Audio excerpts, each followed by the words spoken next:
Hi, this is Jillian with another episode of SEO Easy Peasy. Because marketing your small business online using SEO should be easy peasy. Today we're going to talk about the importance of making a first impression when people are searching for your business. And what we're talking about is the headline. Whenever you're writing a blog post, so I'll go ahead and pull my blog post up, you have to realize that when somebody is looking at a blog post, let's go ahead and go to Google and we'll just go ahead and let's just type in an example. So say for instance, I'm looking to crochet a sweater for my dachshund. So I go to Google and I pop that into the search bar and I am faced with how many searches? 1,750,000 results. That's a lot of results. I look through this list and what is the first thing that catches my eye besides pictures of the cute little dachshunds at the top of the page? It would be the title, the headline. The title tag is what they call it, and the title tag is that clickable blue link in Google that makes me want to click to the website. And this is where it's really important because essentially you don't get a second chance to make a first impression. This is where the first impression is. The ones that have the best headlines are the ones that I'm going to click. I'm going to take a look at. For instance, this one here, mini plus dachshund plus sweater plus two plus crochet. That doesn't grab me so much as opposed to something like 26 free crochet dog sweater patterns. I'd be like, oh my goodness, that's almost exactly what I'm looking for, because look what I searched for, crochet sweater dachshund. Well, actually that one's about dog sweaters, so I'm probably going to go more for this one, crochet pattern for a dachshund sweater free, because there's a lot difference between crocheting a pattern for a little teeny dachshund that's a strange shape as opposed to a gigantic, I don't know, pit bull or something like that. I'm definitely looking for dachshunds. If I can have something with dachshunds in the title, I'm more likely to click on it. It's really important to have a good title tag, a good headline for your blog post. How do we write a good headline? That's the key. Now, it was interesting. I was attending a webinar this week and it was a copywriting webinar and they were talking about headlines and how important it was. And a lot of times we write our blog posts and then we leave our headline to the end and we're like, it's good enough, and we throw it up there.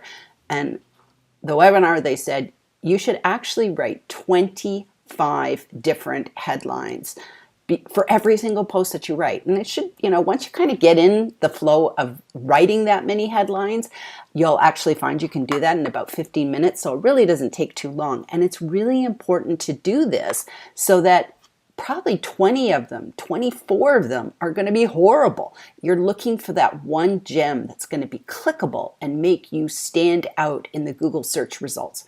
Here is an awesome tool called the Headline Analyzer. It's sponsored by the folks at CoSchedule. I believe this is free forever to use. However, you do have to sign up for a free account. Doesn't cost anything. Do it in a couple seconds. You just have to give your email address. Not a really big deal. And you can come in here and type in your headline. For instance, here I have the truth about SEO. It's more than just keywords. So I came up with that headline and I've already posted this, so I'm kind of going after the fact, but good practice, I should actually have sat down and done 25 different versions of that, and then I could sit there and I don't have to test every single one, but for instance, I might want to maybe take the worst 15 and knock those out and just say, no, I don't want those. And then now I'm left with 10 and it's like choose the best 5 out of the 10 and then maybe choose the 5 of them to actually test. So you don't have to test all 25, just kind of write out your 25, narrow it down to the best 5 and then run them through something like this. So let's just go see how this works. So we're just going to go ahead and pop in my title, which is the truth about SEO. It's more than just keywords, and all I have to do is click this button that says Analyze Now. And it goes through, it's pretty quick, and it goes through and gives me a score. Now the nice thing is that if I did all 5 of my headlines in a row, it would keep this history. So I could see, oh, this one got a 66, this one got a 39, this one got an 82. So it's kind of nice because you can do several and it will maintain all that history for you as you are going through and testing them in one go. Here we go. The truth of SEO, it's more than just keywords. And we have a score of 66. Now, of course, it's out of 100. The higher you get to 100, the better you're doing. And I like this. It doesn't just give you a score of 66 and that's the end of it. It actually goes through and breaks it down. For instance, here, it's talking about your word balance.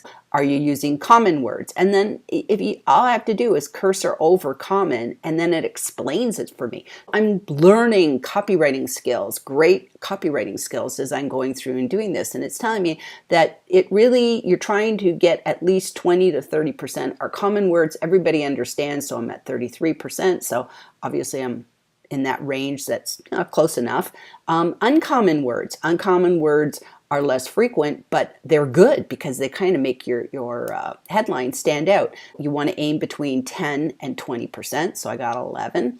Emotional keywords tells us that those are the ones that elicit an emotional response from us and more likely to people to click, to share, whatever. So emotional, you're going between 10 and 15%, so I got 11.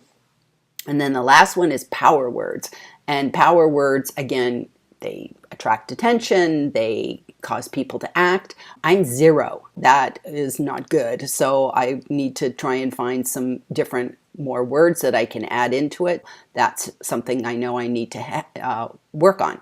So then it tells me what type of headline style I'm using, which is generic. So it could have been a question or, different things. It's telling me this is the kind of headline I'm using.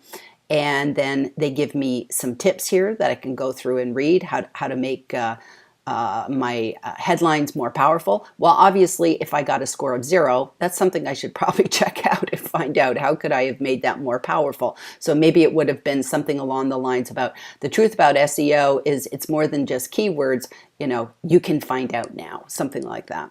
Then it looks at the length of your headline. So this was 44 characters. They say that basically headlines that are about 55 characters long tend to earn the most number of clicks. I think you want to keep it below 60. Otherwise it'll get truncated and be ... So you do want to keep your headlines fairly short. You want to be in that under 60 range. They say that your headline is approximately, mine's 9 words, and it should be about six words tend to earn the highest number of clicks. Then it gives me some more information about the length of my headline, so there's always more reading I can do. I love this. It tells me how people see it if they're skimming, because that's how we know people are reading online. They're not just sitting there reading every single word, they're skimming, they're scanning. This is basically the words that are going to jump out because they said it's the first and then it's the last 3 words. So that's good because you want to just kind of go, am I putting the important things in the right spots? Then it goes through, these are the keywords. Looks like it's not thrilling. The sentiment is like, kind of neutral. It's not really exciting enough. Again, I love this. It shows me my Google search preview. How is this going to look in Google search? So that's kind of cool. And of course, this is where we would put in the meta description down here. It shows me how that is going to look if it is in an email in a subject line preview, which is kind of interesting that if I was like publishing this blog post and I was just sending it out and doing it through email, RSS feed, then that's how it would look. And then it goes through, here's how it would look if I put it in Twitter. So I think this is really good. It gives you a lot of great things. The same folks have 2 additional things. They have a social media optimizer. If you just click on that, and I think this is cool that you could just go through and take whatever your social media message is, and then it would go through and give you all sorts of information about how are you doing with that. Again, that's another great tool about using hashtags and emojis and all those sort of things. That's really cool. You can test your social media, and they even have a email subject line tester. So you can go through, if you're doing your newsletter for the week. Let's see if a score of your newsletter, your title, and see how that goes. I think this is just a really awesome tool. I hope you will consider using it. Like I said before, it doesn't cost anything. They do have other things that they're, of course, trying to sell you. So this is their lead magnet. I would sign up for a free account and go ahead and test this tool. Thanks for watching today's episode of SEO Easy Peasy. I hope if you found this helpful that you'll give us a thumbs up and you'll leave a comment below. And don't forget to subscribe for future episodes of SEO Easy Peasy.